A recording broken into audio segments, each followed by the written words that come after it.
अस्सलाम वालेकुम, मैं हूं नजीब आलम शेख हूँ।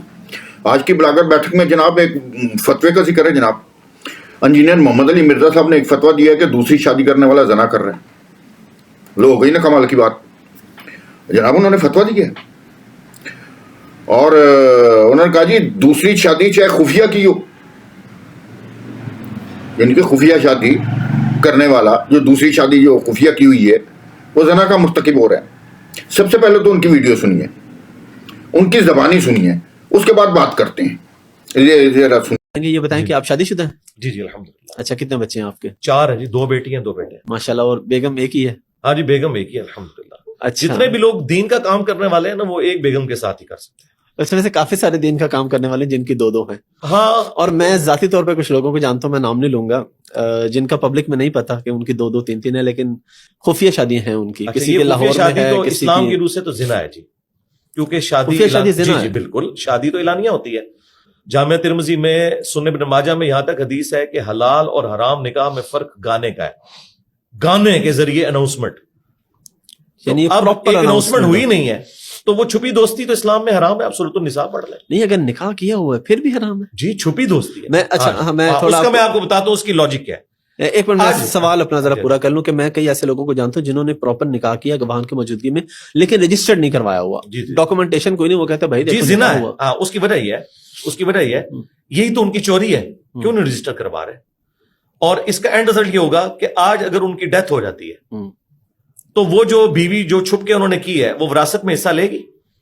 वो तो कानूनी तौर पे नहीं ले सकती। तो कुरान ने तो विरासत के अहकामात बताए हैं, उन्हें हुदूदुल्लाह बताया है। तो ऐसा शख्स जिंदगी में भी हराम कर रहा है और मरने के बाद भी वो कब्र में अल्लाह के अजाब में होगा कि उसने एक ऐसी बीवी छोड़ी है और उसके बच्चे कि जो उसकी विरासत में से ले नहीं सकते कानूनन। इस वजह से मेरे भाई ये गवाह क्या है, ये गवाह क्या, इनके मुरीदीन होते हैं अपने। ये तो सिर्फ एक लेपा पोती वाला काम कर रहे हैं। आप देखिए उसकी कानूनी हैसियत कोई नहीं है ना। इस्लाम तो एक खानदानी निजाम में बिलीव करता है ना। अगर आप इसको सुन्नत समझ के और दीन की खिदमत समझ के कर रहे हैं तो एलानिया करें ना मेरे भाई। हमने वो इब्ने माजा की हदीस पेश करते हुए कहते हैं कि हराम हलाल निकाह के फर्क में गाने का है, यानी कि हराम हलाल के फर्क में जो मसला है वो गाने का है। अब दफ को वो गाना कह रहे हैं, दफ एक साज है, इंस्ट्रूमेंट है, उसको बजाने को वो गाना कह रहे हैं। इनकी अकल देखें यार। ये एक यानी कि अपने मौतकिदों के टोले को लीड कर रहे हैं और अपने आप को आजकल मुफस्सिर कुरान कहलवा रहे हैं जनाब। एक शिबा की वो है कुरान 1 के नाम से, उसमें जनाब मुफस्सिर कुरान लिखा जा रहा है। इंजीनियर मोहम्मद अली मिर्जा साहब को बहुत अच्छे वाह जी वाह वाह। कहते हैं जी जनाब जैसे आपने सुना जिसने दूसरी शादी खुफिया की हुई है वो जना का मुर्तकिब हो रहा है। कमाल हो गई यार, है जी। इनका कहना है कि ये चोरी है। अब सवाल ये पैदा होता है कि चोरी और जना में फर्क है या नहीं, चोरी और जना में फर्क है या नहीं। मुझे तो इनकी अकली तफसीर पर जनाब मौत करने को जी चाहता है, मौतम करने को जी चाहता है। आगे कुरान में विरासत का हवाला देते हुए ये फरमाते हैं चूंकि वो विरासत में हिस्सा नहीं ले सकती उसके बीवी बच्चे जो दूसरी निकाह से हैं, तो इसलिए जनाब वो हराम कर रहे हैं। अब बात ये है उसके मरने के बाद कानूनी तौर पर तो उसकी विरासत के वो हकदार हैं, हिस्सा ले सकते हैं या नहीं ले सकते एक मुल्क के कानून के तहत ये एक अलहदा मसला है। निकाह एक अलहदा मसला है। अगर आप ये कहें कि ये इसके साथ जुड़ा हुआ है, विरासत बिल्कुल जुड़ा हुआ है, ये बात है, मगर निकाह एक अलहदा इशू है। निकाह को हराम करार देना चाहे वो खुफिया ही क्यों ना हो, ये एक अलहदा है, विरासत एक अलहदा है।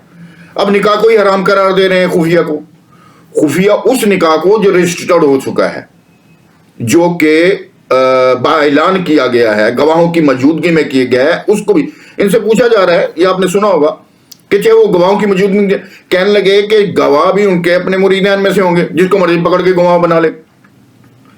बात यह है भाई, जिसको मर्जी पकड़ के गवाह तो बना लें, गवाह तो मौजूद हैं, शादी का ऐलान तो किया गया गवाहों के मौजूदगी में, राजी तो है जो औरत जिसके साथ निकाह किया गया। असल मेन मसला तो वो है कि वो राजी है या उसके वकील के थ्रू राजी है। تو نکاح ہو گیا، وہ حلال ہے، اس کو حرام قرار دے رہے ہیں۔ اب یہ ان مولویوں کا، یہ خود ساختہ مولوی معافی چاہتا ہوں، مولویوں کو تو بڑا اہم رتبہ ہوتا ہے، خود ساختہ جو مولوی اسکالر بنے ہوئے ہیں، انہوں نے دین اسلام کا بیڑا غرق کر دیا ہے۔ کہہ رہے ہیں جناب جیسے وراثت کا حوالہ دیتے کہہ رہے ہیں یہ حدود اللہ کے زمرے میں آتا ہے۔ بھائی بالکل ٹھیک ہے، وراثت حدود اللہ کے زمانے آتے ہیں، اگر وہ اس کے خاندان والے پہلی شادی والے قانونی طور پر نہیں دیتے، یا اس ملک کا قانون اس کو لے کر نہیں دے سکتا، یہ اس ملک کے قانون کا مسئلہ ہے، وہ انصاف کا مسئلہ ہے، وہ نکاح کا مسئلہ نہیں ہے۔ نکاح کو حرام یا حلال قرار دینے والے آپ کون ہوتے ہیں بھائی؟ جناب انجینئر محمد علی مرزا صاحب، بہت اچھے، بڑا سوچا تھا میں نے کہ یار ان پہ بات نہیں کروں گا، یہ لگے ہوئے ہیں تو لگے رہنے دو، مگر یہ ابھی میرے سامنے آ گئی 2 دن پہلے، تو میں نے سوچا اچھا چل فارغ ہوتے ہیں تو پھر اس کے بارے میں بات کرتے ہیں۔ تو آج دل کہا کہ میں نے کہا جناب اس کے بارے میں بات کر ہی دیں، انجینئر محمد علی مرزا صاحب کی کلاس لینی چاہیے کہ یار وہ لوگوں کو گمراہ کیوں کر رہے ہیں، لوگوں کو گمراہ کر رہے ہیں انجینئر محمد علی مرزا صاحب، اللہ انہیں نیک ہدایت دے۔ اس ویڈیو میں انہوں نے یہ بھی کہا ہے کہ دوسرا نکاح چاہے گواہوں کی موجودگی میں ہی کیوں نہ کیا گیا ہو، لیکن گواہ تو وہ ان کے اپنے مریدان۔ بھائی بات یہ ہے جب اللہ پاک نے فرما دیا، اللہ کریم نے فرما دیا گواہوں کی موجودگی ضروری ہے، اس کا اعلان کرو، برملا اعلان کرو، تو اعلان تو ہو گیا، شادی ہو گئی، ایجاب و قبول ہو گیا۔ شادی کس کا نام ہے؟ نکاح کس کا نام ہے؟ ایجاب و قبول کا۔ ایجاب و قبول اگر کر لیتے ہیں ایک بالغ لڑکا اور لڑکی تو نکاح تب بھی ہو جاتا ہے۔ اس کا اعلان کرانے کو کیوں کہا گیا؟ تاکہ دوسرے لوگ ان پر انگلی نہ اٹھا سکیں کہ یہ جو اکٹھے رہ رہے ہیں زنا کے مرتکب ہو رہے ہیں، اس لیے اعلان کا کہا گیا، اس میں یہ حکمت ہے۔ جب اعلان کر دیا، وہ خفیہ طور پہ رہ رہے ہیں، اس نے خفیہ طور پہ رہنا، اس سے کیا مراد ہے یہ اس مسئلے کا کہ اس نے دوسری شادی کی ہے اپنی پہلی عورت کی اجازت کے بغیر، پہلی عورت کو پتہ نہیں ہے۔ اصل مین منبع یہ ہے سوال کا۔ اب پہلی عورت کی شادی کی اجازت لینا اس سے ضروری نہیں ہے اسلام میں۔ اسلام میں عورت سے، اپنی پہلی عورت سے دوسری شادی کی اجازت لینا ضروری نہیں ہے، یہ قانون کے مطابق ہے۔ اب شک ڈال دی ہوئی ہے تو اگر وہ، مگر اسلامی طور پہ نکاح ہو جاتا ہے، وہ حرام نہیں کہا جا سکتا۔ اب مفسر قرآن جناب انجینئر محمد علی مرزا صاحب اس کو حرام قرار دے رہے ہیں، زنا کا مرتکب قرار دے رہے ہیں۔ سیدھی سی بات ہے، نکاح کی شرائط میں جو مین چیزیں ہیں نا، وہ شادی کا اعلان ہے اور گواہوں کی موجودگی ہے۔ اب ان کا یہ کہنا، میں دوبارہ رپیٹ کر رہا ہوں بھائی، کہ اعلان گانے کے ساتھ کیا جائے، اللہ آپ کو نیک ہدایت دے جناب انجینئر محمد علی مرزا صاحب۔ آج کے لیے اتنا ہی، دعا میں یاد رکھیے گا، شیخ کو اجازت دیجیے، اللہ نگہبان۔